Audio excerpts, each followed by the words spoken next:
चलिए sir start करते हैं। बिस्मिल्लाह रहमान रहीम। हमने लास्ट क्लास में नया टॉपिक नया अकाउंटिंग स्टैंडर्ड स्टार्ट किया था, that is IAS 16 property plan and equipment.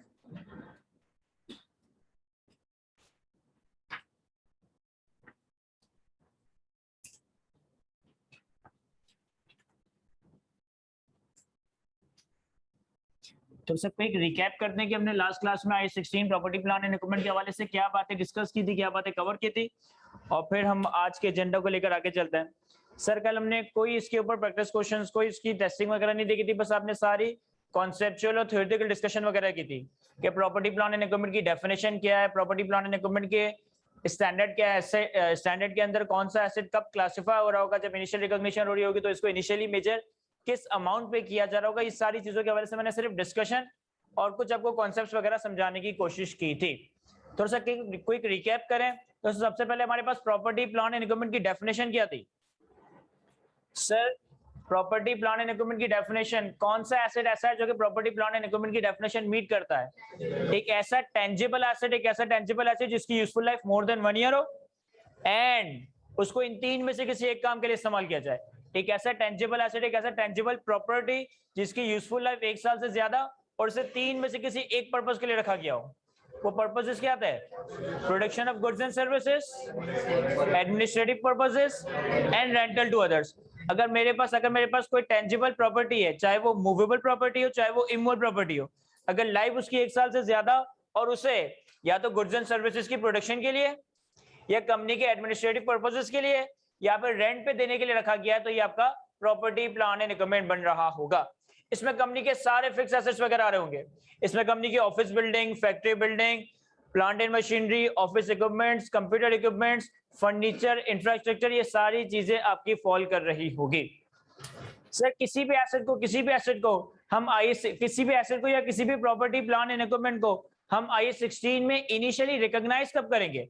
देखिए जब मैं सारे स्टैंडर्ड की बात करता हूं तो सारे स्टैंडर्ड किसी ना किसी एसेट, लायबिलिटी, इनकम या एक्सपेंस की रिकॉग्निशन की बात करते हैं। जब हम मल्टीपल अकाउंटिंग के standard through out this CA journey cover कर रहे होंगे तो डिफरेंट अकाउंटिंग के स्टैंडर्ड का डिफरेंट एक ऑब्जेक्टिव है। कोई एसेट की रिकॉग्निशन की बात कर रहा होगा, कोई लायबिलिटी की रिकॉग्निशन की बात करेगा, कोई इनकम, कोई एक्सपेंस की रिकॉग्निशन की बात करेगा। IAS 16 property plan and equipment का स्टैंडर्ड इनिशियली आपकी बैलेंस शीट पे एक एसेट को जन्म दे रहा है, एक एसेट रिकॉग्नाइज करवा रहा है। तो अब सबसे पहला सवाल यहाँ पे यह राइज होता है कि कौन सा वो टाइम होगा जब मैंने एसेट रिकॉग्नाइज करना है और क्या वो मॉनेटरी अमाउंट, क्या वो वैल्यू होगा जिसमें मैंने उस एसेट को रिकॉग्नाइज करना है। तो सर इनिशियल रिकॉग्निशन कब हो रही होगी हमारे एसेट की? सर इनिशियल रिकॉग्निशन होगी आसान अल्फाजों में जब एक एसेट का रिस्क एंड रिवॉर्ड आपके पास आ जाए। जब एक एसेट का अंडरलाइंग ओनरशिप का रिस्क एंड रिवॉर्ड आपके पास आ जाए, then you need to recognise the asset. और स्टैंडर्ड्स की वर्डिक्स में अगर मैं कहूं तो वहां 2 रिकॉग्निशन क्राइटेरिया थे। Number 1, when it is probable that future economic benefit associated with the asset will flow towards the entity। इस बात की प्रोबेबिलिटी हो कि एसेट का फ्यूचर इकोनॉमिक बेनिफिट कंपनी को मिल रहा होगा। इस बात की प्रोबेबिलिटी हो कि एसेट का फ्यूचर इकोनॉमिक बेनिफिट कंपनी की तरफ फ्लो कर रहा होगा। And cost is reliably measurable. ये दोनों रिकॉग्निशन क्राइटेरिया पूरे होंगे तो आप एसेट को स्टैंडर्ड IAS 16 के अंदर लेकर आओगे। उसके बाद आपने डिस्कशन स्टार्ट की थी कि हम प्रॉपर्टी प्लान एंड इक्विपमेंट को इनिशियली मेजर किस पे करेंगे। हम प्रॉपर्टी प्लान एंड इक्विपमेंट की इनिशियल मेजरमेंट किस पे करेंगे। सर तो एक बात आपने हमें बताई थी कि प्रॉपर्टी प्लान एंड इक्विपमेंट को इनिशियली मेजर किया जाता है कॉस्ट पे, और यहाँ पे हमारे पास कॉस्ट के कितने एलिमेंट्स थे? 3। Number 1 sir purchase price, Number 2 directly attributable cost, and number 3 dismantling cost या cost of dismantling। सर सबसे पहला कंपोनेंट परचेज प्राइस। जो भी एसेट को एक्वायर करने के लिए आप परचेज प्राइस पे करते हो वो आप एसेट की कॉस्ट का इनिशियली पार्ट बनाते हो। जो भी एसेट की एक्विजिशन के लिए आप परचेज प्राइस पे करते हो वो आप एसेट की कॉस्ट का पार्ट बनाते हो। यहाँ पे आपने कुछ चीजें हमें डिटेल में बताई थी कि अगर एसेट की परचेज प्राइस के साथ आप कोई non refundable taxes and duties पे करते हैं, अगर आप कोई non refundable taxes and duties पे करते हो। For example custom duty, custom duty. Sir non refundable taxes and duties का क्या मतलब? एट टाइम्स देखिए ये चीज अगेन थोड़ी सी जो है ना इमेच्योर है, क्योंकि हम लोग अभी टैक्स बिल्कुल पढ़ना स्टार्ट ही किया, तो हमने टैक्स का इतना अच्छा आइडिया देखा नहीं है, तो हम इतना शायद अच्छे से ना समझ पाए, लेकिन समझ आ जाएगा। प्रैक्टिकली टैक्सेस दो मेजर कैटेगरीज में बाइफरकेट होते हैं। प्रैक्टिकली टैक्सेस दो मेजर कैटेगरीज में बाइफरकेट होते हैं। Number 1 is direct tax and number 2 is indirect tax. कभी मत कीजिएगा, ये टैक्स की इनिशियल क्लासेस में डिस्कस भी हुआ है, और आज जो टैक्स का एक नया बैच स्टार्ट हो रहा है उसमें भी ये चीजें डिस्कस होंगी। सर प्रैक्टिकली टैक्सेस की दो मेजर क्लासिफिकेशन है। Number 1 is direct tax, number 2 is indirect tax. Direct tax में क्या होता है कि जिस बंदे के सर पे इसका बर्डन है, इसकी पेमेंट भी वही कर रहा होता है। जिस बंदे के सर पे इसका बर्डन है, इसकी पेमेंट भी वही कर रहा होता है। इनडायरेक्ट टैक्स में क्या होता है कि पेमेंट एक बंदा कर रहा होता है, लेकिन उसका बर्डन किसी और पे पास ऑन हो रहा होता है। पेमेंट एक बंदा कर रहा होता है, लेकिन इसका बर्डन किसी और पे पास हो रहा है। यानी कि अगर मैं डायरेक्ट टैक्स पे कर रहा हूं, बीइंग अ कंपनी अगर मैं डायरेक्ट टैक्स पे कर रहा हूं, तो शायद इसका बर्डन मेरे सर ही है, पेमेंट भी मेरी है, बर्डन भी मेरा है। लेकिन अगर मैं किसी चीज के हवाले से इनडायरेक्ट टैक्स पे कर रहा हूं, तो सर इनडायरेक्ट टैक्स क्या कहते हैं, पे में कर रहा हूं, लेकिन मैं इसका बर्डन आगे पास ऑन कर दूंगा। यानी कि ये बिल्कुल ऐसा ही हुआ कि ये मेरे लिए रिफंडेबल टैक्स है, ये बिल्कुल ऐसा ही हुआ कि मेरे लिए रिफंडेबल टैक्स कहलाया जा रहा होगा। अब अगर एक टैक्स नॉन रिफंडेबल टैक्स है, या सॉर्ट ऑफ कह सकते हो कि डायरेक्ट टैक्स है, तुमको ही लग रहा है, तो सर ये आप एसेट की कॉस्ट का पार्ट बना दोगे। इसमें कस्टम ड्यूटी एग्जांपल हो सकता है। लेकिन अगर आप कोई रिफंडेबल टैक्सेस एंड ड्यूटीज पे कर रहे हो, अगर आप एसेट एक्विजिशन से रिलेटेड कोई रिफंडेबल टैक्सेस एंड ड्यूटीज पे कर रहे हो, फॉर एग्जांपल सेल्स टैक्स, तो आप इसे एसेट की कॉस्ट का पार्ट नहीं बनाओगे, आप इसे एसेट की कॉस्ट कैलकुलेट करते वक्त एडजस्ट या माइनस कर दोगे। और तीसरा एक एलिमेंट था हमारे पास ट्रेड डिस्काउंट का। ट्रेड डिस्काउंट को भी आप कैपिटलाइज कॉस्ट का पार्ट नहीं बनाओगे। सर ट्रेड डिस्काउंट क्या था? Bargaining discount. सर हमें ये बात समझ आती है कि बार्गेनिंग डिस्काउंट और सेटलमेंट डिस्काउंट में क्या फर्क है?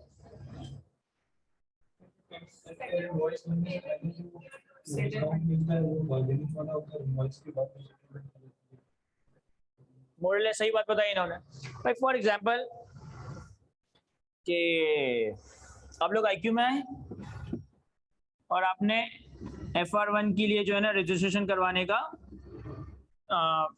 डिसाइड किया कि भाई हम जो है ना यहाँ पे FR1 के लिए रजिस्टर करवा रहे हैं। तो आपने ताहिर से बात की, तो ताहिर ने आपको बता दिया कि यहाँ पे FR1 की लेट से 18,000 रुपए की फीस है। तो आप लोग ने ताहिर के सामने रोना डाल दिया कि मेरे तो इतनी अटेम्प्ट लग गई है, और मेरी तो वहां फीस हो गई है, और मेरे साथ तो पास में ये हुआ है, और लीचर पने शुरू कर दिए हमने। तो ताहिर ने कि आप पे तरस खा के आपको कहा चलो यार 18,000 रुपए आप 15,000 पे कर देना, आप 15,000 रुपए पे कर देना। तो यहाँ जो आपको 3,000 रुपए का डिस्काउंट मिला ना, ये ट्रेड डिस्काउंट है। अच्छा आपके साथ ताहिर 15,000 रुपए में एग्री कर गया, ताहिर ने खुशी खुशी आपका वाउचर बनाया। जैसे ही उसने आपको वाउचर दिया, तो आपने कहा यार अभी तो पैसा नहीं है, ये तो मैं इंस्टॉलमेंट में पे करूंगा, या ये तो मैं रिजल्ट के बाद पे करूंगा। ताहिर बेचारा मजबूर, उसने कहा कि चलो यार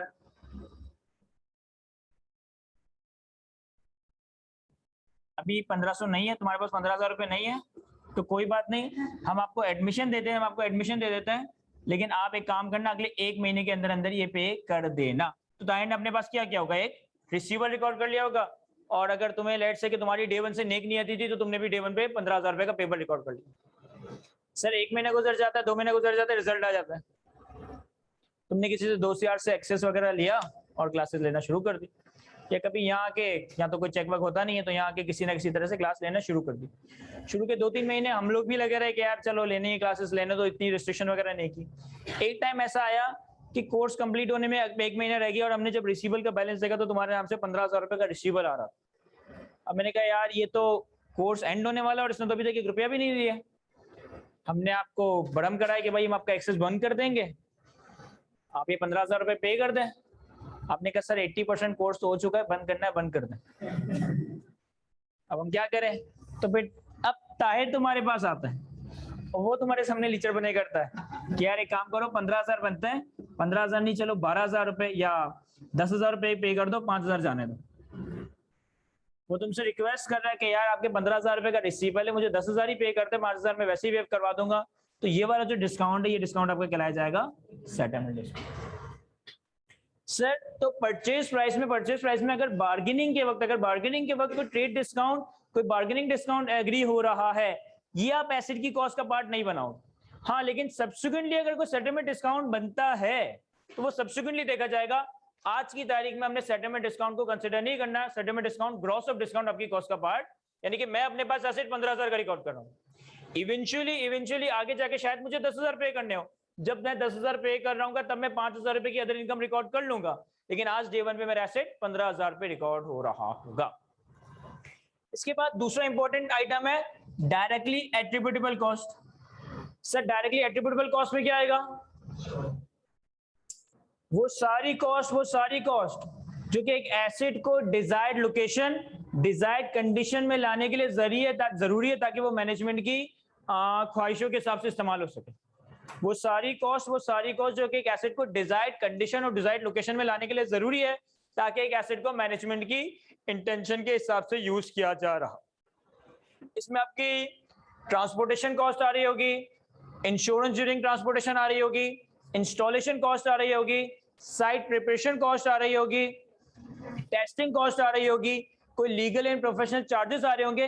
वो सारे खर्चे कि जो एसेट को डिजायर्ड लोकेशन और कंडीशन में लाने के लिए जरूरी है ताकि मैनेजमेंट उसको यूज कर सके अपने हिसाब से, अपनी ख्वाहिश के हिसाब से, वो सारे खर्चे आपके डायरेक्टली एट्रिब्यूटेबल कॉस्ट कंसीडर किए जाएंगे। सर अगर आप एग्जांपल जॉट डाउन करें इसकी, तो इसमें हमारे पास installation cost, transport cost, testing cost. और टेस्टिंग कॉस्ट के हवाले से मैंने आपको एक और चीज बताई थी कि एट टाइम्स ऐसा होता है कि आप किसी प्लांट एंड मशीनरी की, किसी एसेट की टेस्टिंग करो, उसकी टेस्टिंग पे आपका खर्चा हो रहा हो, लेकिन टेस्टिंग में हमारे पास कुछ यूनिट्स भी प्रोड्यूस होता है। टेस्टिंग में ऐसा होता है कि हम प्लांट एंड मशीनरी वगैरह टेस्ट तो करते हैं, हमारी टेस्टिंग की कॉस्ट लग रही होती है, लेकिन टेस्टिंग फेज में भी हमारे पास कुछ इन्वेंट्री, कुछ यूनिट्स प्रोड्यूस हो जाते हैं। तो उन यूनिट्स और प्रोड्यूस का क्या करेंगे? सर करेंगे ये कि जो भी आपके पास कॉस्ट लगी है टेस्टिंग में, इस कॉस्ट से उनकी स्क्रैप या सेल प्रोसीड को सिंपली माइनस कर दो। यानी कि अगर मैं एक मशीनरी की टेस्टिंग कर रहा हूँ, लाख रुपए का मैंने खर्चा किया है और मैंने उससे कुछ यूनिट्स बना दी जो कि 80,000 के बिक गए, तो लाख माइनस 80,000, 20,000 रुपए मेरी कॉस्ट का पार्ट बना। ऐसा भी हो सकता है कि आप लाख रुपए का खर्चा करो टेस्टिंग पे, लेकिन उससे जो यूनिट्स बन रहे हैं वो लाख से ज्यादा के बिक रहे हैं। मैंने लाख रुपए की टेस्टिंग की, कुछ सैंपल यूनिट्स वगैरह बनाए, वो 1,40,000 रुपए के बिक गए, तो अब 1 लाख माइनस 1,40,000 रुपए, नेगेटिव 40,000 रुपए आपकी कॉस्ट से माइनस हो रहा होगा। यहां तक वो बातें थी जो आप लोगों ने इस FR1 के सब्जेक्ट से पहले भी आईए में या अपने किसी बेसिक, अपने इंटरमीडिएट वगैरह के, कॉमर्स वगैरह के कोर्स में कवर की होगी। जो डिस्कशन मैंने इंपॉर्टेंट करनी थी वो करनी थी कॉस्ट ऑफ डिसमेंटलिंग पे, डिसमेंटलिंग कॉस्ट पे, कि डिसमेंटलिंग कॉस्ट क्या चीज है। सर इसके हवाले से भी आपने हमें थोड़ा बहुत कल बताया था। प्रैक्टिकली होता है क्या, जब कब कोई प्लांट एंड मशीनरी इस्तेमाल करते हैं, कोई प्लांट एंड मशीनरी यूज करते हैं, इंस्टॉल करते हैं, तो प्लांट एंड मशीनरी की यूसेज की वजह से, प्लांट एंड मशीनरी की इंस्टॉलेशन की वजह से प्रैक्टिकली हमारे पास एक लीगल या कंस्ट्रक्टिव ऑब्लिगेशन आ जाती है, हमारे सर पे एक मोरल या लीगल रिस्पॉन्सिबिलिटी आ जाती है कि यार जब भी इस एसेट की लाइफ पूरी होगी ना, जब भी इस एसेट का यूज टर्मिनेट होगा ना, तो हमारी जिम्मेदारी होगी कि हमने उस एसेट को डिसमेंटल करना है, वहां से हटाना है, उस जगह को रिस्टोर वगैरह करना है। सर अगर इसकी एक हम छोटी सी एग्जांपल ड्रॉ करें, फॉर एग्जांपल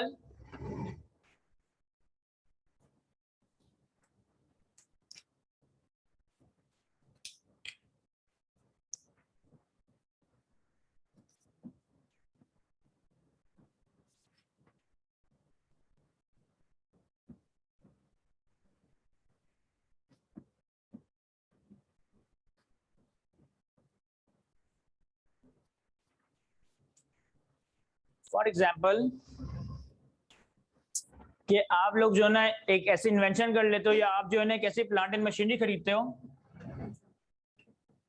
जो पूरे कराची से जो है ना कितना भी ये सारा कचरा वगैरह होता है, इसे कलेक्ट करता है और इससे इलेक्ट्रिसिटी प्रोड्यूस करता है। फॉर एग्जाम्पल हमने कैसी टेक्नोलॉजी, ऐसी प्लांट एंड मशीनरी वगैरह कहीं से इंपोर्ट कर ली, परचेस कर ली। इस मशीनरी की खास बात क्या है कि पूरे कराची से कचरा कुंडी इकट्ठा की जाती है, इस मशीन में डाली जा रही होती है एक तरफ से, तो ये मशीन दूसरी तरफ से आपको बिजली बना के दे रहा होता है। आपके पास एक ऐसी प्लांट एंड मशीनरी, ये आपको पता चल गया कि दुनिया में ऐसी प्लांट एंड मशीनरी एग्जिस्ट करती है, तो आपने उसे इंपोर्ट करवा लिया। अब आपने गवर्नमेंट के सामने जाके अपना ये प्रोजेक्ट रखा कि आपको वैसे ही आवाम गाली दे रही है, पूरा कराची गंदा हुआ है, काम करें, हमें फला एरिया में एक प्लांट एंड मशीनरी लगाने की इजाजत दे दें। हमारी जिम्मेदारी होगी कि हम पूरे कराची से सारा कूड़ा करकट उठाएंगे, मशीनरी में डाल होंगे और बिजली बना के आपको ही सप्लाई कर रहे होंगे। सर गवर्नमेंट ने आपको एक कॉन्ट्रैक्ट दे दिया, आपने प्लांट एंड मशीनरी इंस्टॉल कर दी और लेट्स से कि इसकी लाइफ है 5 साल। लेकिन इस प्लांट एंड मशीनरी में होगा ये कि जब आप इस वेस्ट को कलेक्ट करके इससे इलेक्ट्रिसिटी प्रोड्यूस करोगे, तो इलेक्ट्रिसिटी प्रोड्यूस करने के बाद भी इसमें से कुछ वेस्ट रह जाएगा। जो आप क्या कर रहे हो, आप अभी फिलहाल फैक्ट्री के पास ही जमा कर रहे हो या फैक्ट्री के नीचे जमीन खोद के उसको जमा कर रहे हो या फैक्ट्री के आसपास आपने उसको जमा करना शुरू कर दिया। गवर्नमेंट ने कहा कि यार आप 5 साल तक ये प्रोजेक्ट करोगे, लेकिन 5 साल तक आप पूरे कराची का कचरा पूरा एक जगह पे लाके जमा कर दोगे, तो फिर तो वो एरिया बहुत ज्यादा डैमेज हो जाएगा। आपकी प्लांट एंड मशीनरी उस एरिया के एनवायरमेंट को, उस एरिया में बहुत ज्यादा पॉल्यूशन वगैरह क्रिएट कर रही होगी। तो गवर्नमेंट ने आपको प्रोजेक्ट तो दे दिया, लेकिन आपके सर पे एक लीगल ऑब्लिगेशन लगा दी, that is to dismantle the plant and machinery and restore the site. Sir ये प्रैक्टिकली ऐसा होता है? यस सर, ये प्रैक्टिकली कमर्शियल कॉन्ट्रैक्ट्स में ऐसा होता है। प्रैक्टिकली क्या ऐसा होता है? यस सर, ये प्रैक्टिकली कमर्शियल कॉन्ट्रैक्ट्स में होता है। जितनी भी आपकी साइट एरिया में, कोरंगी के एरियाज वगैरह में आपकी फैक्ट्रीज वगैरह हैं, चाहे वो टेक्सटाइल हो, चाहे वो शुगर हो, चाहे वो डिफरेंट तरह की केमिकल फैक्ट्रीज वगैरह हो, हर फैक्ट्री से इस तरह की वेस्ट प्रोड्यूस हो रही होती है। वहां के एनवायरमेंट को वो गंदा कर रहे होते हैं। वहां जब वो अपनी heavy plant and machineries install करवाते हैं, तो जमीन में ठीक ठाक जो है ना वो साइट प्रिपरेशन के लिए खड्डे कर रहे होते हैं और बेस वगैरह बना रहे होते हैं। तो इस तरह के कॉन्ट्रैक्ट्स में हमें गवर्नमेंट से स्पेसिफिक परमिशन लेनी पड़ती है, और गवर्नमेंट परमिशन इसी तरह देता है कि सही आप एक 20 साल के लिए फैक्ट्री लगा रहे हो, ये नहीं कि 20 साल के बाद जमीन की आपने सत्यानाशी कर दी और आप ऐसे ही छोड़ के चले गए। आपने भी 20 साल के बाद ये करना होगा कि इस मशीनरी को प्रॉपर्ली डिसमेंटल करना होगा और अपनी साइट को दोबारा से रिस्टोर करना होगा। अच्छा, पाकिस्तान में तो ऐसा होता है, कम होता है, लेकिन दुनिया भर में एक और चीज है, दैट इज CSR। CSR समझते हैं हम क्या होता है? Corporate social responsibility. सुना होगा आप लोगों ने टर्म कहीं ना कहीं। यानी कि कॉर्पोरेट सोशल रिस्पॉन्सिबिलिटी एक टर्म या एक रिस्पॉन्सिबिलिटी है जो कि आपके इकोनॉमी के कॉर्पोरेट सेक्टर्स पर राइज होता है। क्या रिस्पॉन्सिबिलिटी है?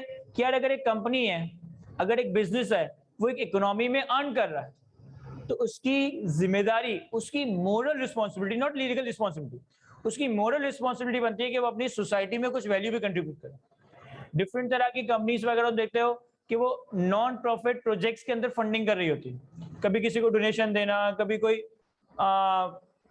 डिफरेंट तरह के CSR एक्टिविटीज में, नॉन प्रॉफिट एक्टिविटीज में पार्टिसिपेट कर रही होती है। वो अपना CSR का रोल प्ले कर रही होती है कि यार अगर एक कंट्री से, एक इकोनॉमी में हम रह के लोगों से कमा रहे, लोगों को चीजें बेचकर या उनसे सर्विसेज देकर, तो हमारी एक सोशल रिस्पॉन्सिबिलिटी बनती है कि हमने अपनी सोसाइटी के अंदर कुछ ना कुछ वैल्यू ऐड करना है।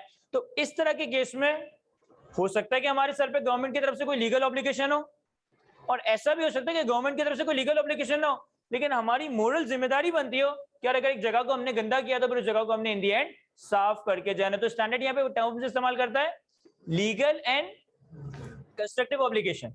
लीगल एंड कंस्ट्रक्टिव ऑब्लिगेशन कि चाहे आपकी लीगल जिम्मेदारी हो, चाहे आपकी मोरल जिम्मेदारी हो, आपने इस चीज को डिसमेंटल करना है, साइट को रिस्टोर करना।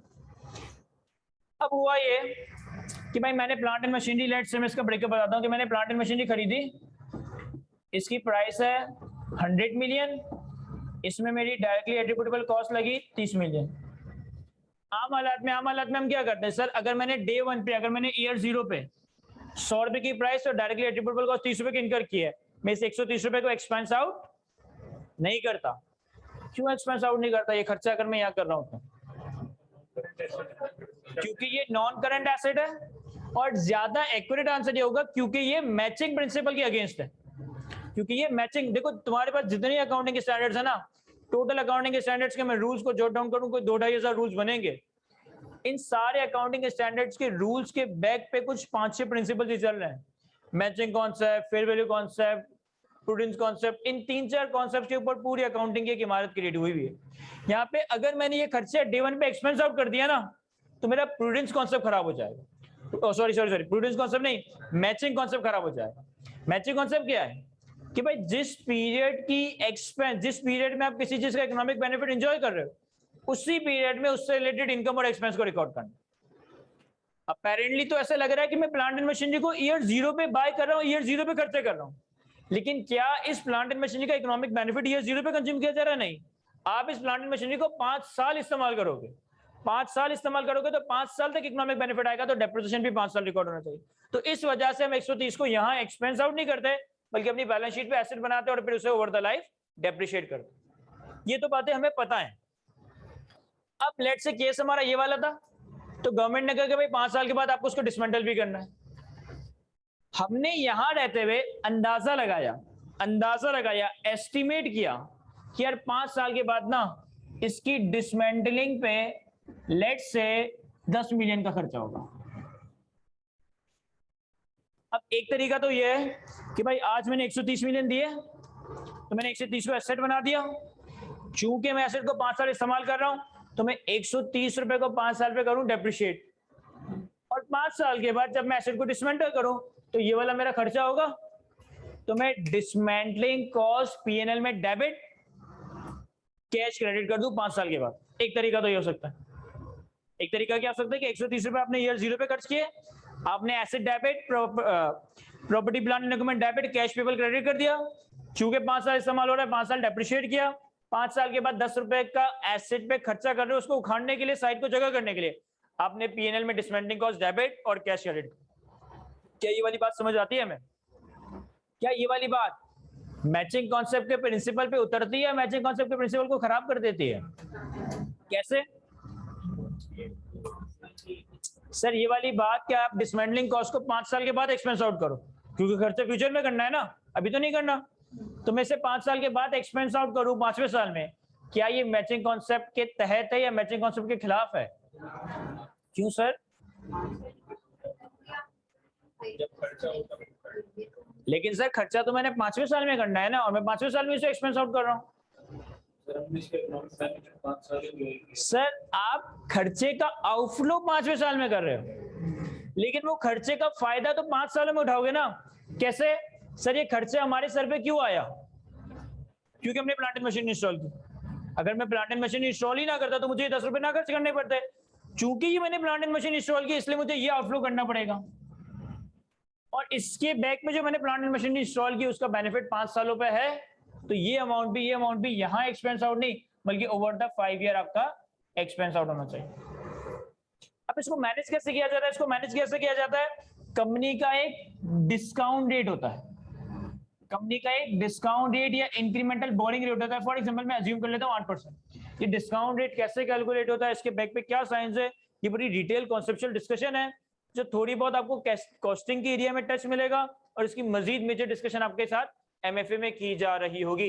बेसिकली होता क्या है भाई, जैसे लेट्स से कि मैं एक चार्टर्ड अकाउंटेंट हूं, मैं अगर एक नॉर्मल सैलरीड पर्सन होता, यानी कि किसी बिग 4 फर्म में या किसी इंडस्ट्री में या किसी भी ऑर्गेनाइजेशन में जॉब कर रहा होता, मेरा शायद 2-2.5-3 लाख रुपए का एक पैकेज होता। अगर मैं यहाँ आके क्लासरूम में पढ़ा रहा हूँ, या 50% of the working time IQ को दे रहा हूँ, रिमेनिंग 50% ऑफ द टाइम मैं अपना लेट्स से अपने फर्म को दे रहा हूँ, तो मैंने ये डिसीजन मेकिंग करते हुए ये सोचा होगा ना कि यार अगर मैं 9 to 5 या 9 to 6 एक इंडस्ट्री में जॉब करता हूँ तो मैं 3 लाख रुपए कमाता हूँ, और अगर मैं आईक्यू स्कूल ऑफ फाइनेंस में टीचिंग करूं और पार्ट टाइम अपनी फर्म रन करूं या बाकी अपना टाइम अपनी फर्म को दूं, तो कम से कम मुझे 3 लाख रुपए तो कमाने ही है। अगर 3 लाख से कम है तो फिर क्या जरूरत है इतनी मेहनत करने की, सुकून से मैं 9 से 6 की जॉब ना करूं? तो मैंने कुछ इसी तरह से डिसीजन मेकिंग की होगी। यानी हम इंसान कोई भी फैसला करते हैं तो हम ये देखते हैं कि नई चीज को सेलेक्ट करने में पुराना जो जा रहा है कम से कम उतना मिल रहा है। तो रिलेशनशिप में भी ऐसा ही करते हैं, एक लड़के या लड़की को कटाते हैं तो देखते हैं कि नई वाली में पहले वाली की सारी बातें प्लस कोई और एडिशनल बातें। और उस केस में तो हम ऐसा भी कर रहे होते कि दोनों एक साथ भी कर रहे होते, लेकिन वहां आप हैंडल कर सकते हो, लेकिन जॉब पे हैंडल नहीं कर सकता है ना, तो फिर आपको एक को क्विट करना पड़ता है। इसी तरह कंपनीज भी एक अपना इंक्रीमेंटल बोरिंग रेट या डिस्काउंट रेट कंसिडर करती है। क्या मतलब कि अगर कंपनी कोई पैसा कहीं लगा रही है ना, तो कंपनी ये सोचती है कि यार अगर यही पैसा मैं बैंक में इन्वेस्ट कर दूं तो मुझे बैठे बैठाए इतने तो मिलेंगे ही, तो अगर मैं उन पैसों को बिजनेस में लगा रहा हूं, मेहनत कर रहा हूं, तो कम से कम मुझे उतने तो मिलने चाहिए ना जो बैंक में मिलेंगे। ये रेट को मैं कह सकता हूं एक कंपनी का बोरिंग रेट, एक कंपनी का डिस्काउंट रेट। अब आपने करना क्या होता है कि खर्चा जो आपने 5 साल के बाद करना है, हम उस खर्चे की लेते हैं प्रेजेंट वैल्यू, थोड़ा सा ये बड़ी खिचड़ी बना दी है, लेकिन आई होप कि मैं आपको एक्सप्लेन कर पा रहा हूं। हम इस खर्चे की लेंगे प्रेजेंट वैल्यू। कैसे सर? प्रेजेंट वैल्यू का फॉर्मूला तो पता है ना हमें, S is equal to P1 plus I की पावर N। मुझे पता है कि 5 साल के बाद मुझे 10 मिलियन का खर्चा करना है, 8% का डिस्काउंट रेट आपने अज्यूम करवाया है, और पावर 5 6.80। हम क्या करते हैं ईयर जीरो पे इस खर्चे की एक प्रेजेंट वैल्यू कैलकुलेट करते हैं, इस खर्चे की एक प्रेजेंट वैल्यू वर्कआउट कर देते हैं, और डे वन पे अपने सर पे एक ऑब्लिगेशन और इसी अमाउंट को एसेट की कॉस्ट का पार्ट बना देंगे। देखो कैसे, जब मैं 1 जनवरी ईयर 1 पे ये एसेट अपने पास इनिशियली रिकॉग्नाइज करूंगा ना, मेरे पास प्लांट एंड मशीनरी डेबिट और होगा 100 की परचेज प्राइस, 30 की डायरेक्टली एट्रिब्यूटेबल कॉस्ट और 6.805 का एसेट 136,805। सर लेकिन मैंने खर्चा कितना किया है? सर मेरी जेब से जो कैश आउटफ्लो हुआ है वो 100 रुपए की प्राइस और 30 रुपए का खर्चा, यानी कि 130 हुआ है। ये जो 10 रुपए फ्यूचर में देने थे जिसकी प्रेजेंट वैल्यू 6.8 है, ये तो अभी देने हैं, अभी दिए थोड़ी है, तो इसके अगेंस्ट आप अपनी बैलेंस शीट पे रिकॉर्ड कर लेते हो 6.805 प्रोविजन फॉर डिसमेंटलिंग। अब होगा क्या कि ये जो प्लांट एंड मशीनरी मैंने रिकॉर्ड की है जिसके अंदर ये फ्यूचर का खर्चा भी इनकॉर्पोरेटेड है, चूंकि एसेट का इकोनॉमिक बेनिफिट 5 साल तक है, तो ये वाला खर्चा जो हो गया, ये वाला खर्चा जो हो गया, ये वाला खर्चा जो होगा, इन सारे खर्चों को मैं करूंगा डेप्रिशिएट। और प्रोविजन जो 5 साल के बाद 10 मिलियन का खर्चा करना है, लेकिन आज मैंने अपनी बुक्स में कितना रिकॉर्ड किया है 6.805, इसे मैं करूंगा अनवाइंड। हमें समझ आता है अनवाइंड क्या चीज है? आसान सी बात है कि आपने एक ऑब्लिगेशन को बिल्डअप करना है या उसके ऊपर इंटरेस्ट एक्रू करना है ताकि एक डिटरमाइंड डेट तक उतना अमाउंट बन जाए जितना आपको रिक्वायर्ड है। क्या मतलब सर? समझे नहीं? देखो आसान सी बात है, पहले साल का आखिर आया 31 दिसंबर ईयर 1, मुझे प्लांट एंड मशीनरी के ऊपर डेप्रिसिएशन रिकॉर्ड करनी होगी, depreciation expense debit, property plant and credit, assuming कोई रेजिडुअल वैल्यू वगैरह नहीं है, तो 136.805 डिवाइडेड बाय 5, देखो कितना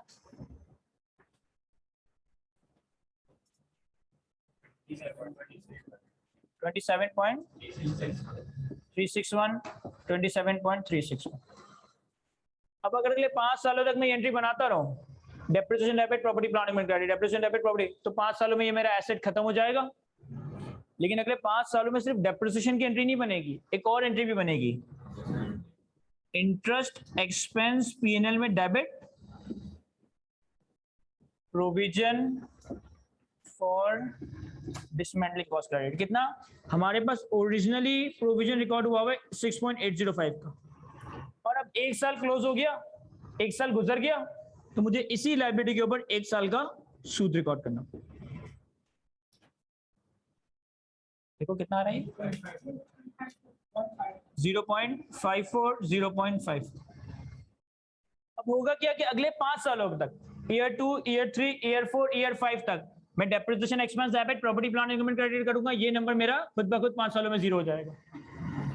और अगले 5 सालों में मुझे अपने प्रोविजन के नंबर को अनवाइंड करना है, कि यानी कि अनरिकवर करना है, अनरैप करना है, कि उसके ऊपर हमें थोड़ा थोड़ा थोड़ा करके 5 सालों में इंटरेस्ट रिकॉर्ड करना है, ताकि 5 सालों में ये 6.85 का नंबर बढ़ते बढ़ते बढ़ते 10 हो जाए। सर क्या इंटरेस्ट हर साल इसी नंबर से रिकॉर्ड होगा? नहीं, इंटरेस्ट के ऊपर कंपाउंडिंग हो रही होगी। पहले साल आपने 6.805 का 8% किया, अगले साल 6.805 प्लस 0.54 का 8%, और हर साल इंटरेस्ट एड ऑन होके एक नया इंटरेस्ट वर्कआउट हो रहा होगा। जब मैं 5 सालों तक ये काम कर लूंगा, जब मैं 5 सालों तक ये काम कर लूंगा, तो 31 दिसंबर ईयर 5 आएगा। 31 दिसंबर ईयर 5 के कंपनी की बैलेंस शीट पे प्रॉपर्टी प्लांट एंड इक्विपमेंट कितना होगा? 31 दिसंबर ईयर 5 पे कंपनी की बैलेंस शीट पे प्रॉपर्टी प्लांट एंड इक्विपमेंट कितना होगा? 27.361, या फिर 10 मिलियन, या फिर 0? कितना होगा सर? 0 होगा। भाई अगर इतना रिकॉर्ड किया और 5 साल एप्रिशिएट करोगे तो ये तो 0 हो जाएगा ना। और सर प्रोविजन कितना होगा? 10 मिलियन। और जब एसेट की लाइफ एंड होगी तो मुझे खर्चा करना होगा। अब चूंकि मैंने इसका प्रोविजन, इसका बैकअप प्लान वैसे ही बनाया हुआ है, तो मुझे अब कोई एडिशनल एक्सपेंस की इतनी लेनी पड़ेगी। जब मैं खर्चा करूंगा ना 31 दिसंबर ईयर 5 पे, मैंने एंट्री क्या बनानी होगी? Provision for dismantling cost debit cash flow.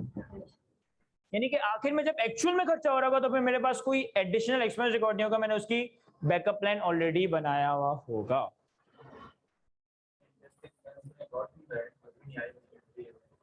Sir interest का एक्सपेंस आप रिकॉर्ड क्यों कर रहे हो? इंटरेस्ट का एक्सपेंस रिकॉर्ड क्यों कर रहे हो? सारी चीजें कॉपी करो, फिर मैं इसको आंसर करता हूं कि इंटरेस्ट एक्सपेंस, सॉरी ये इंटरेस्ट एक्सपेंस आप क्यों रिकॉर्ड कर रहे हो? सारी हमने डेफर्ड पेमेंट का कॉन्सेप्ट सुना है?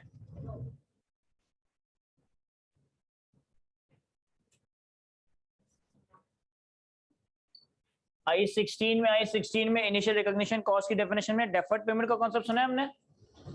डेफर्ड पेमेंट का कॉन्सेप्ट बहुत आसान सा है, बहुत आसान सी बात है इसमें। फॉर एग्जांपल कि मैं ईयर 0 पे एक प्लांट एंड मशीनरी खरीदता हूं जिसकी कॉस्ट है लेट्स से 100 मिलियन, सही है? मैंने ईयर 0 पे एक फिक्स एसेट परचेज किया, कोई भी एक फिक्स एसेट परचेज किया जिसकी कॉस्ट है 100 मिलियन, मैंने उसे परचेज कर लिया। लेकिन मैंने वेंडर से कहा कि यार 100 मिलियन मेरे पास आज नहीं है, मैं आपको 100 मिलियन दूंगा लेकिन आज नहीं, मैं आपको ये पैसे लेट्स से कि 3 साल के बाद दूंगा। 3 साल is not the life of property plant and equipment. 3 साल is not the life of property plant and equipment. Property plant equipment की लाइफ कुछ भी हो, ये 3 साल बेसिकली मैंने वेंडर से निगोशिएट करा है कि यार तू मुझे 3 साल का टाइम दे दे, मैं 3 साल के बाद तुझे 100 मिलियन दे दूंगा। और लेट्स से कि वेंडर मान जाता है कि चलो कोई बात नहीं मुर्तुजा, ये मशीनरी मुझसे आज ले जाओ, 3 साल के बाद आप मुझे 100 मिलियन पे कर देना। तो स्टैंडर्ड की रिक्वायरमेंट ये है कि अगर आप कोई एसेट परचेज कर रहे हो जिसके अगेंस्ट आपने पेमेंट डेफर्ड में करनी है, तो फिर आज आप इस एसेट को 100 मिलियन पे रिकॉर्ड नहीं करोगे, बल्कि जितना अमाउंट मैंने फ्यूचर में पे करना है ना उसकी प्रेजेंट वैल्यू कैलकुलेट की जाएगी। अगेन मैं अज्यूम कर लेता हूं कि हमारे पास रेट 8% का ही है, तो प्रेजेंट वैल्यू कैसे कैलकुलेट होगी? 100 divided by 1 plus 8% raise to the power 3, 68.05। आज मैं उस एसेट को 100 पे नहीं बल्कि 68.05 पे रिकॉर्ड करूंगा। गलत? 79.38, कोई बात नहीं सर, 79.38। आज हम उस एसेट को 100 मिलियन पे रिकॉर्ड नहीं करेंगे बल्कि 79.38 पे रिकॉर्ड करेंगे।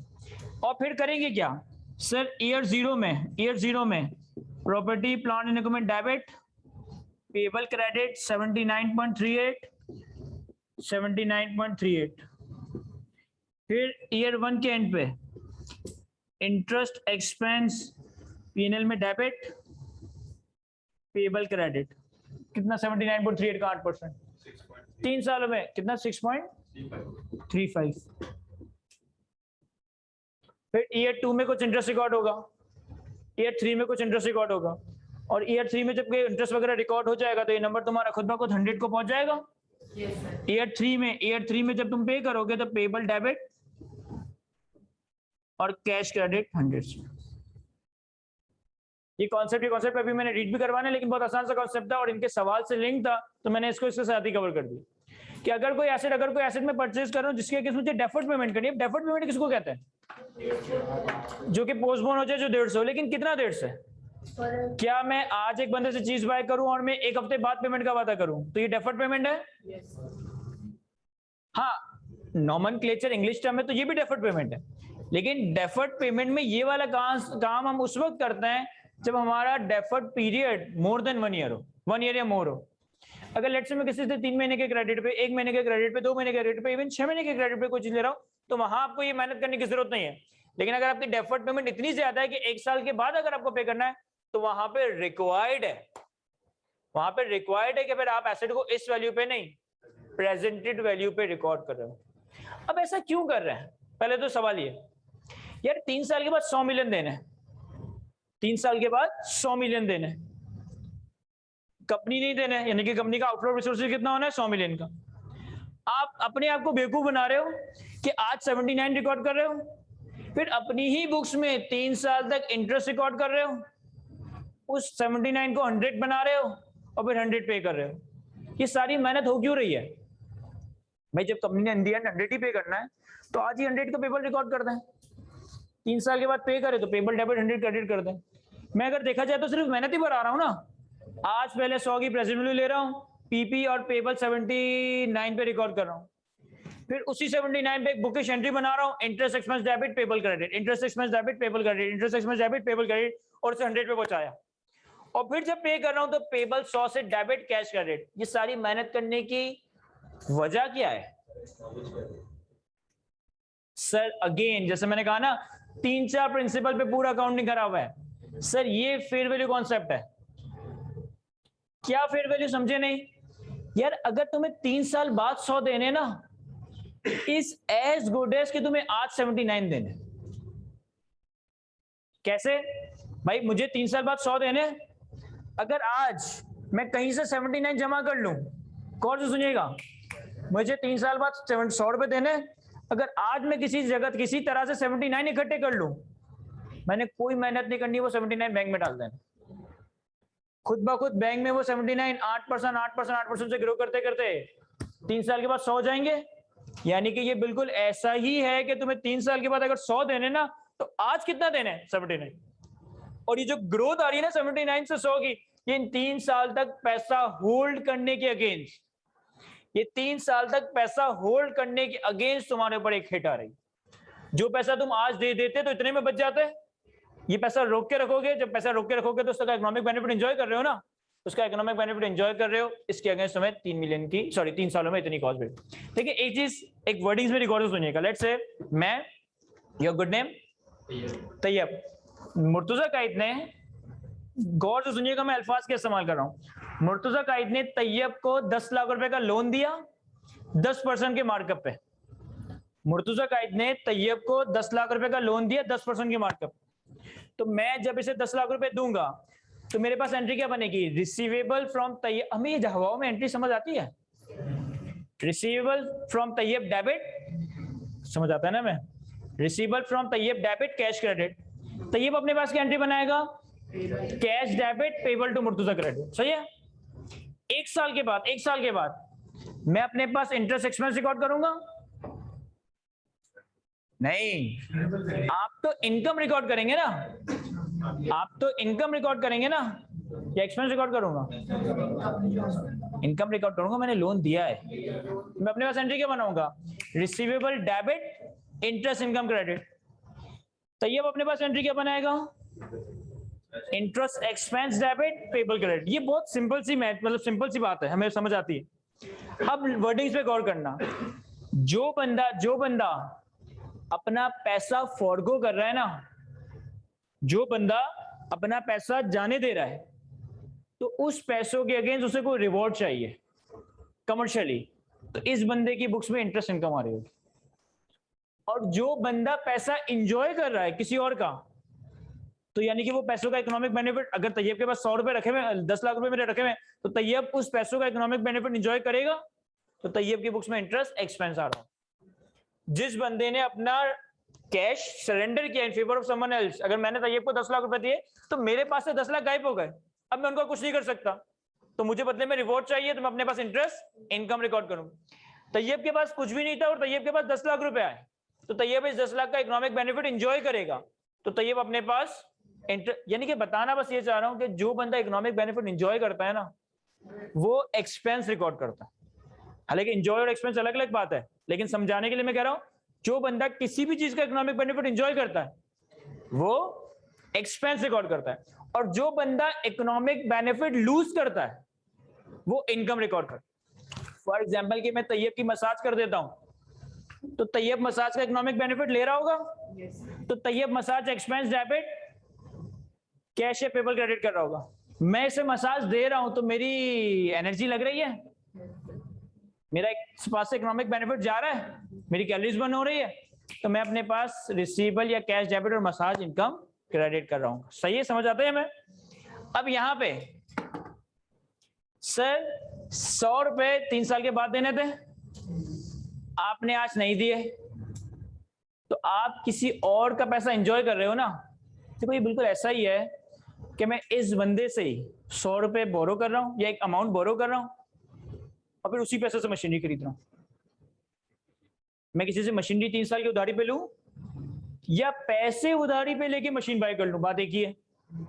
तो मैं इसका पैसा एंजॉय कर रहा हूं 3 सालों तक, जिसके अगेंस्ट मुझे इंटरेस्ट एक्सपेंस करना। क्या ये कॉन्सेप्ट समझ आता है हमें? अब इसी कॉन्सेप्ट में तुम्हारे ये वाले सवाल का जवाब कि सर ये इंटरेस्ट रिकॉर्ड क्यों कर रहे हैं, कहां गया? क्योंकि ये पैसा आज, वो डायग्राम मैंने मिटा दी, पैसा आज छोड़िए, पैसा कब देना है? 5 साल के बाद। तो 5 साल के बाद जो चीज 10 रुपए देनी है, इस एज गुड एज के आज की तारीख में मुझे 6.80, और मुझे लेकिन वक्त के साथ साथ इसके ऊपर इंटरेस्ट कॉस्ट पे करनी। क्लियर है?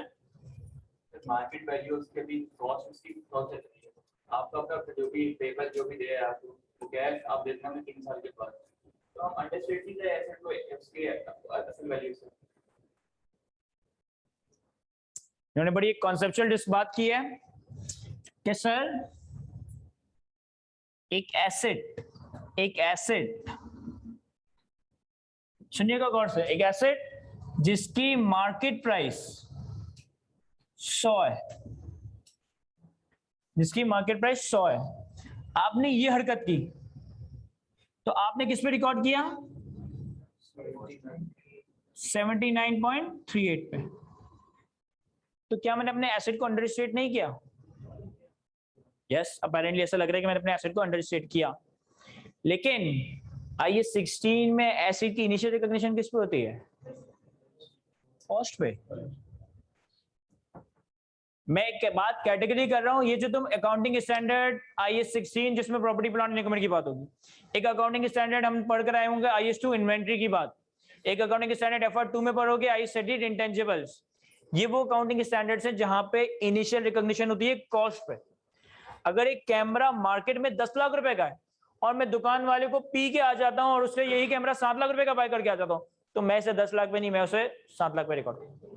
लेकिन ये 3 अकाउंटिंग स्टैंडर्ड जिसका मैंने नाम लिया, property plant and equipment, intangible and inventory, यहां एसेट इनिशियली कॉस्ट पे रिकॉर्ड होता है।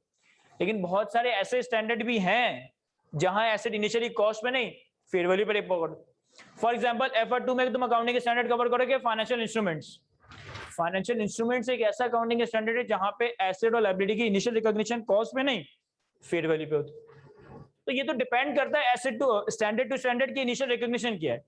बिल्कुल ये बात इनकी सही है कि यार 100 मिलियन का एसेट अगर मैं 79 का परचेस कर रहा हूं, और मैं भी इनकी बात गलत भी कर दूंगा कुछ हद तक, कि अगर 100 मिलियन का एसेट में 79 पे रिकॉर्ड कर रहा हूं, तो मैं कॉस्ट एक तरीके से अंडरस्टेट कर रहा हूं। लेकिन IAS 16 यह कहता है कि तुमने एक एसेट को उस वैल्यू पे रिकॉर्ड नहीं करना जितने का वो है, तुमने एक एसेट को उस वैल्यू पे रिकॉर्ड करना है जितना तुमने खरीदा। एक बात, और मुझे एक बात बताएं, अगर इस बंदे के एसेट की वैल्यू वाकई में 100 मिलियन होती, तो क्या ये बेवकूफ होता कि मुझे 3 साल के क्रेडिट पे 100 का देता? उसका एसेट बिक, भाई अगर लेट से पास सुजुकी है या कोई भी मोटर व्हीकल या कोई भी, तुम टीवी में वो पर्चे वगैरह में मिल जाते, बस वगैरह में, कि वो फ्रिज और AC और गाड़ी और किस्तों पे मिल रही होती, अगर वो आपको किस्तों में दे रहे हैं तो उनकी एसेट की वैल्यू इतनी है नहीं, तभी तो वो आपको किस्तों में दे रहे हैं।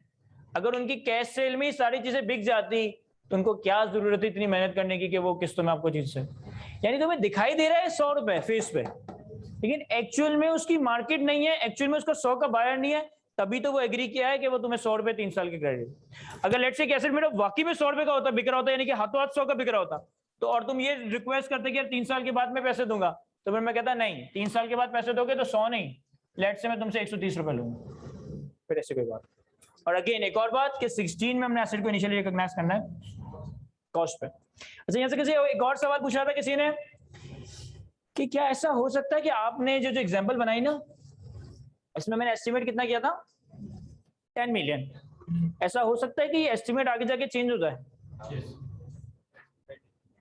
यस, तभी तो वो एस्टिमेट है। ऐसा हो सकता है कि भाई आज मैंने सोचा कि 5 साल के बाद 10 साल का 10 मिलियन का खर्चा होगा, लेकिन एक्चुअल में आ गया हूं तो 5 साल के बाद खर्चा 10 मिलियन नहीं 10 मिलियन से ज्यादा हो जाए, एक्चुअल में खर्चा 10 मिलियन से कम हो जाए, दोनों बातें हो सकती है।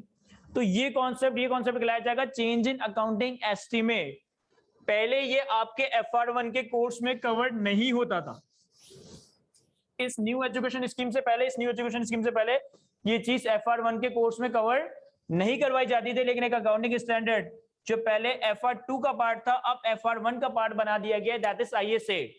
इसका टाइटल ही क्या है? इसका टाइटल है change in accounting estimate, change in accounting policy and accounting errors.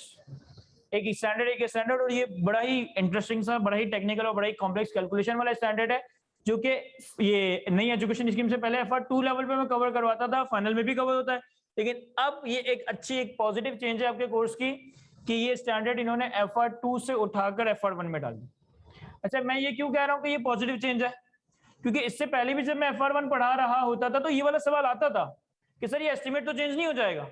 उस वक्त मैं ये कह के आगे बढ़ जाता था कि बिल्कुल चेंज हो जाएगा, तो हमें कुछ ना कुछ करना पड़ेगा, लेकिन वो FR2 में करना पड़ेगा। तो स्टूडेंट को लगता होगा कि शायद इसको आता नहीं है तो इसने कह दिया कि आगे पढ़ना। तो अब मैं ऐसा नहीं कह रहा, अब आप इसे FR1 में ही कवर करोगे और इसकी प्रॉपर पोजिशनिंग यहीं पे बनती है, क्योंकि मल्टीपल स्टैंडर्ड्स हम ऐसे कवर करेंगे इस FR1 के कोर्स में जिसमें एस्टिमेट्स अंदाज से चेंज हो रहे होंगे। भाई ऐसा भी तो हो सकता है कि आज मैंने एक एसेट परचेज किया, मुझे लग रहा है 5 साल की लाइफ है, 2 साल के बाद अब मुझे लगे कि नहीं यार 5 साल नहीं 7 साल की लाइफ है, मजीद 2 साल के बाद लगे नहीं यार 7 साल नहीं 6 साल की लाइफ है, तो मैं क्या करूं?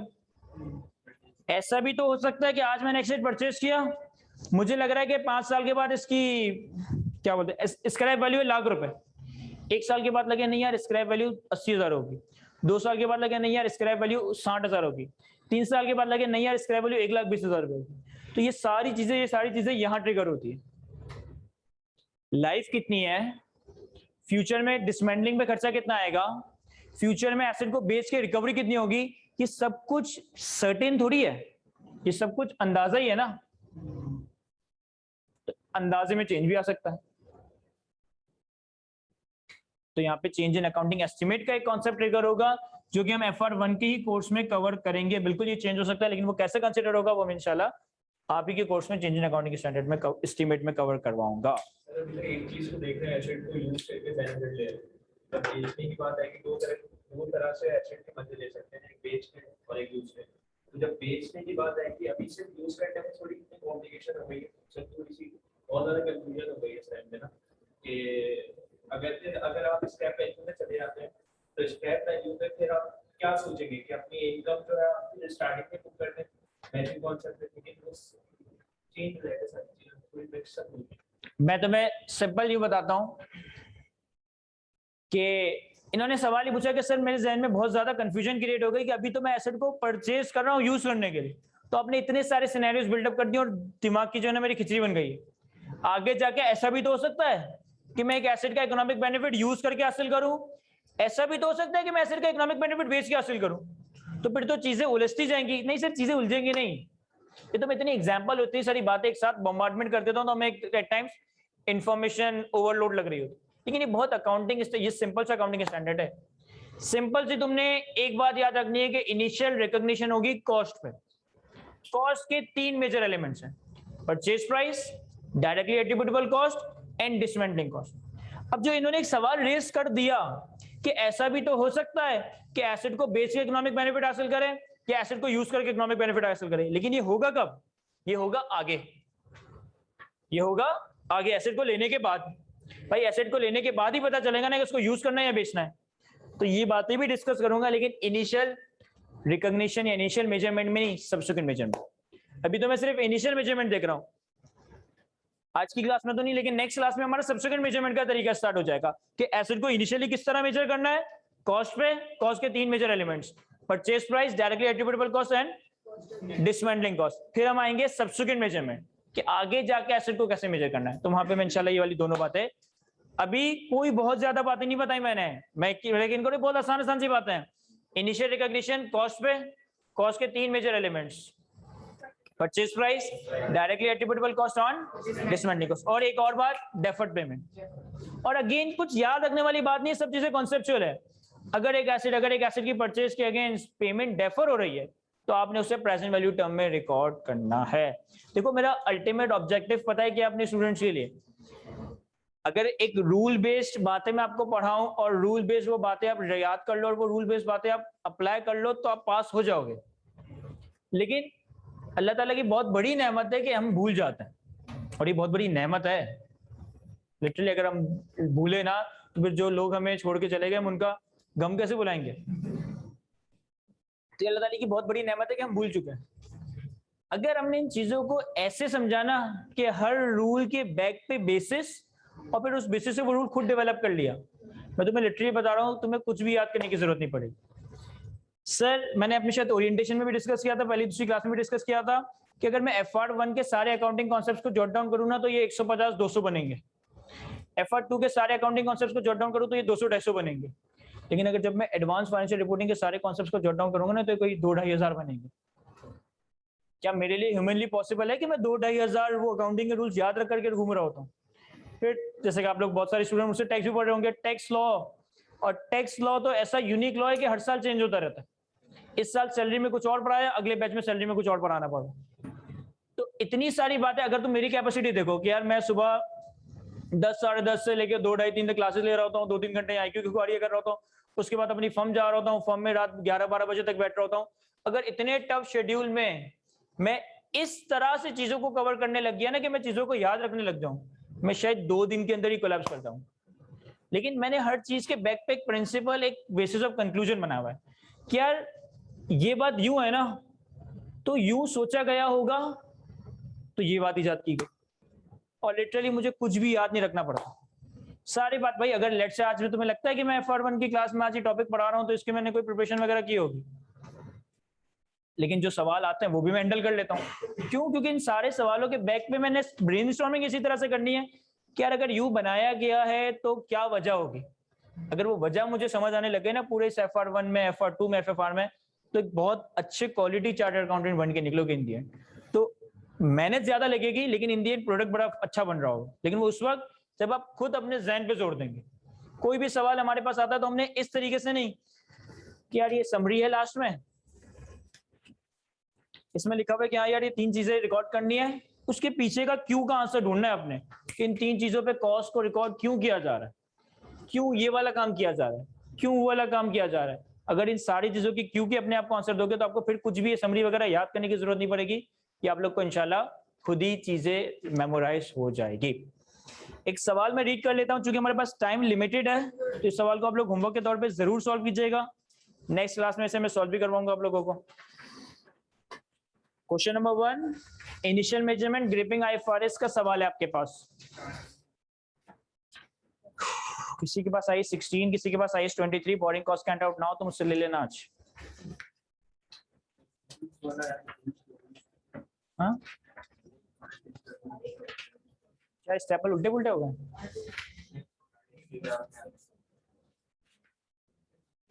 हैंड आउट आप लोग उल्टा स्टार्ट कर रहे हैं ना, हैंड आउट उल्टा स्टार्ट नहीं करे, वो कॉपी ने गलती से पहले समरी स्टेपल कर दी। मिल गया सबको? उसमें ख्याल में समरी पहले स्टेपल कर दिए जिनको मैंने पिछली क्लासेस में हैंड आउट दे दिया। आपके पास एक आ रहा होगा IAS 16 प्रॉपर्टी प्लान इक्विपमेंट, इस तरह का एक पेज।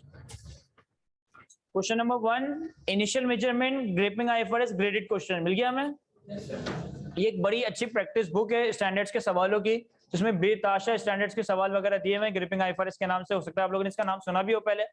तो ये कुछ सवाल मैंने मास्टर कॉपी किए, और जितने I16 के पास पेपर्स वगैरह हैं वो भी हम इंशाल्लाह कवर करेंगे। कहता है the following cost were incurred by travelling 3 Barry limited.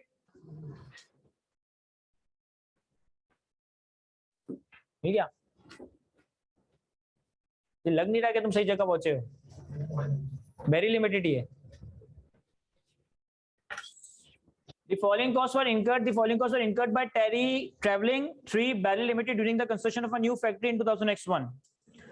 Raw material of 4 lakh was purchased from external supplier and 2 lakh was purchased from internal division at a 25% markup on cost.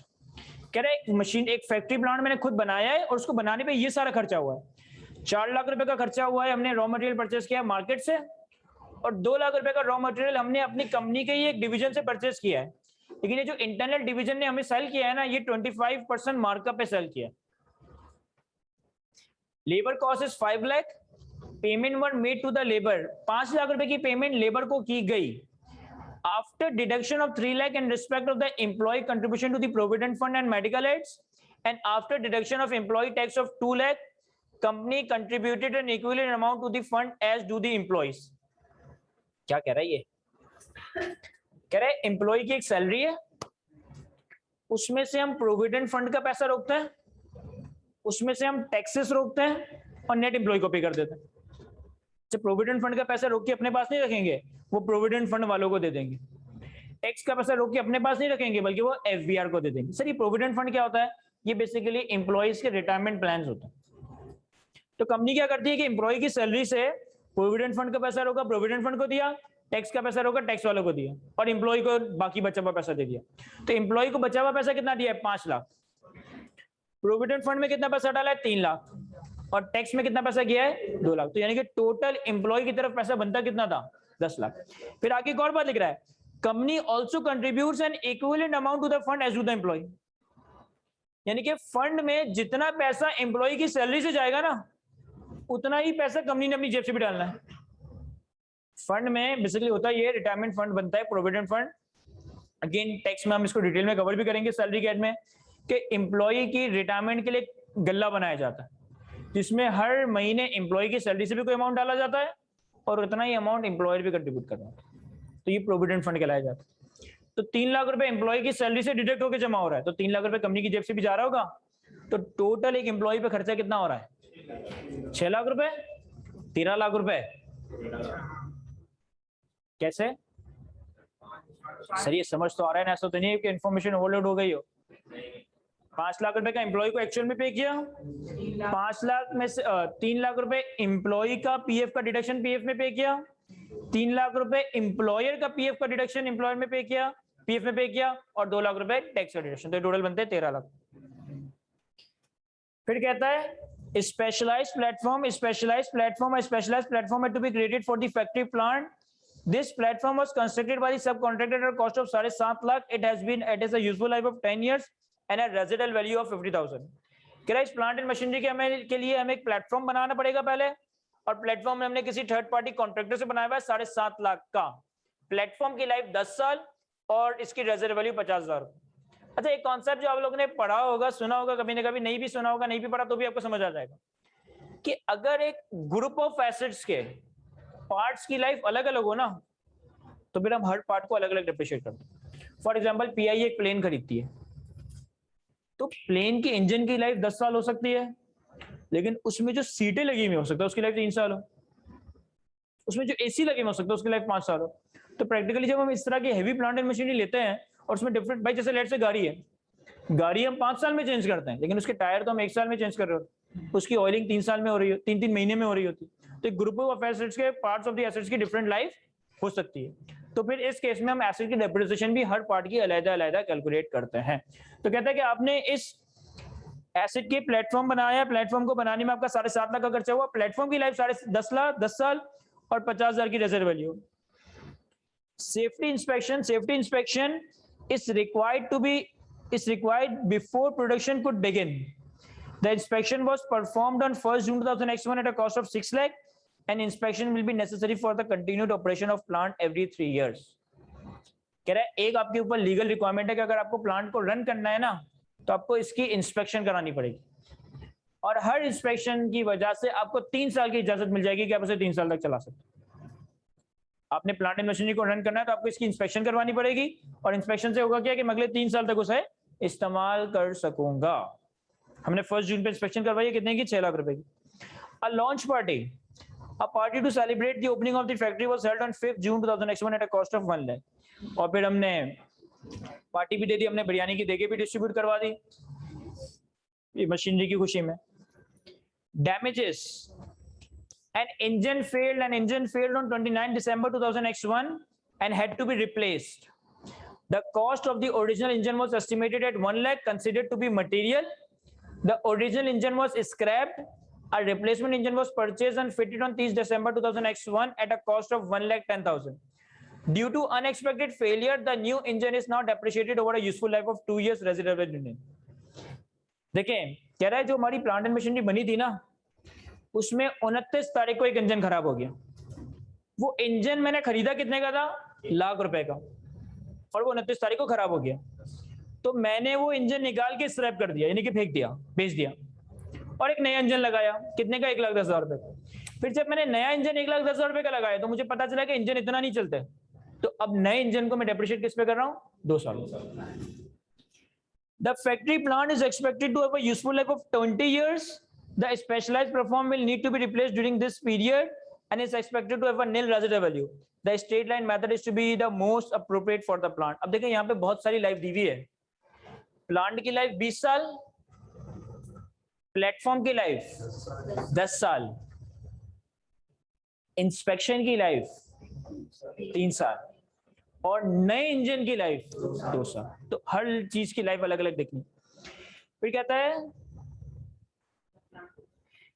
The plant was available for use on 2 June and was brought into use on 1 जुलाई। ऐसी कोई बात याद आती है मैं available for use और actually use से related? Depreciation की, कि डेप्रिसिएशन हम एक एसेट का कब स्टार्ट करते हैं? When the asset is available for use, when the asset is available for use irrespective of the fact कि आपने उसको एक्चुअल में यूज कब किया। The plant will need to be dismantled after 20 years after an expected cost of 3 million and appropriate discount rate is 10%। कह रहे 20 साल के बाद इसे डिसमेंटल करना पड़ेगा, जिसपे तुम्हारा 3 मिलियन का खर्चा होगा, 10% का डिस्काउंट रेट है। Day to day maintenance cost is 20,000 per month was incurred on a subcontracting company that will full maintenance of the plant। कह रहे हमने एक मेंटेनेंस के लिए कंपनी को रखा हुआ है जो कि हर महीने हमें 20,000 रुपए की मेंटेनेंस करके देती है। Calculate the amount of the plant in the company financial statement as at 31 December 2001 in accordance with IFRS and show the general entries in the year ended 31 December 2001। Sir बजाहिर हमें ऐसा लग रहा है कि बहुत लेंदी और बहुत ही मुश्किल सवाल है, लेकिन मैं बता रहा हूँ ये बहुत आसान सवाल है। मैं जब सॉल्व करवाऊंगा तो तुम्हें समझ आएगा इस सवाल में कोई इतना मुश्किल चीजें है नहीं। अगर एक एक एडजस्टमेंट को आइसोलेशन में रीड करो, पहले कॉस्ट कैलकुलेट की, प्लेटफॉर्म को अलग डेप्रिशिएट किया, इंस्पेक्शन को अलग रिकॉर्ड और डेप्रिशिएट किया, इंजन को अलग रिकॉर्ड और डेप्रिशिएट किया, बाकी जो रह गया उसे प्लांट के साथ भी चले। जब एक एक एडजस्टमेंट को आइसोलेशन में पढ़ कर सॉल्व करोगे तो इंशाल्लाह ये सवाल इजीली मैनेज हो जाएगा। लाजमी सवाल को घर से अटेम्प्ट करने की कोशिश कीजिएगा। आज की क्लास को हम यहीं तक रखते हैं। नेक्स्ट क्लास आप लोगों की FR1 की मेरे ख्याल में कल तो नहीं होती ना, सैटरडे को हो रही होगी, तो इंशाल्लाह नेक्स्ट क्लास में हमारा ये सवाल भी कंप्लीट हो जाएगा। और जो एरिया मैंने FR1 में IE16 का कवर करवाना है दैट इज सब्सिक्वेंट मेजरमेंट, वो इंशाल्लाह एरिया हम सैटरडे की क्लास में स्टार्ट कर रहे होंगे। थैंक यू, अल्लाह हाफिज़।